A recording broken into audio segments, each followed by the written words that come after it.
We bring it to you this time every day here on France 24. Elena with us on set. And the first story you're talking about is subsidised meals, isn't it?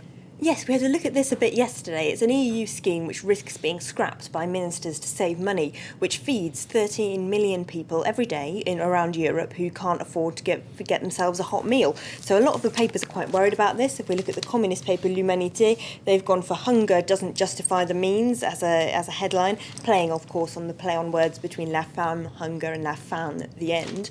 But they're not the only paper concerned. The Catholic paper La Croix has got this editorial on their front page, in which they say that if Europe can't agree on a funding scheme to help those most dependent on emergency food aid, then what is the EU for at all? They do point out that the scheme does date rather from an earlier age, when it was originally created to help use up food surpluses that were created by the Common Agricultural Policy. They don't exist anymore because agricultural policy has been reformed, but the paper says that the states have got to step in and fill up this funding gap for charities. Otherwise, 2/3 of the hot meals that they serve every day to homeless people or others in desperate need of food help all over Europe could be in danger.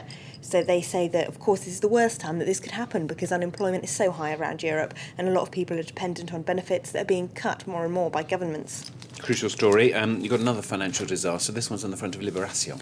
Yes, you might remember we talked a couple of weeks ago about French local authorities who'd taken out huge loans in the boom times, 2007, 2008, and now risk bankruptcy because they just can't pay them back. Now, Libération blames one particular bank for this, the French bank Dexia. On their front page, they call it the bank that ruined 5,000 local authorities. Now, what Dexia did was lend 5,000 different local authorities a total of 25 billion euros in between 2005 and 2008. Now, those were loans that had really low interest rates at the time, but were tied to volatile currency exchanges. So if the euro goes right down or the Swiss franc soars, for example, then that means that their interest payments soar.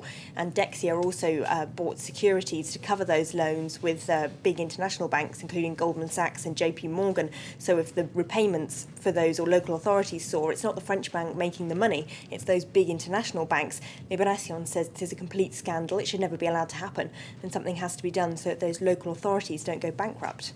Yeah, indeed. And you've got another economic scandal, a different one again. This one's Le Parisien. Yeah, more financial worries for French people. This headline is the French want to control prices. They're talking about house prices and rent, which are so high in cities like Paris, where average rent is now 2/3 of average income, that it's become a big election issue. The socialist presidential candidate Martine Aubry promised in that interview she gave yesterday to Libération that if she becomes president, she's going to freeze rents. And according to Le Parisien today, 59% of voters want that to happen, and a whopping 88% say the government's got to build more council housing because there just isn't enough.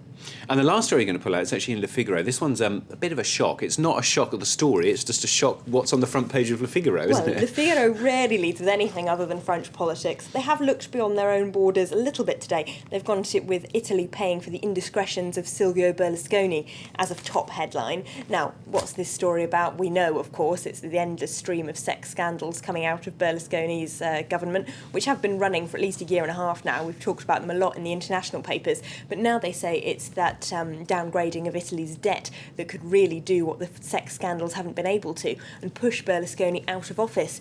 They say that even those business leaders who've been most closely allied to Berlusconi have now turned on him, saying that it just proves that he can't possibly run an economy. So it's time for him to go. OK, that's what's making the French newspapers today. Don't forget, of course, you can always have a look once again at what Elaine has been saying in the French newspapers online on our website, www.france24.com.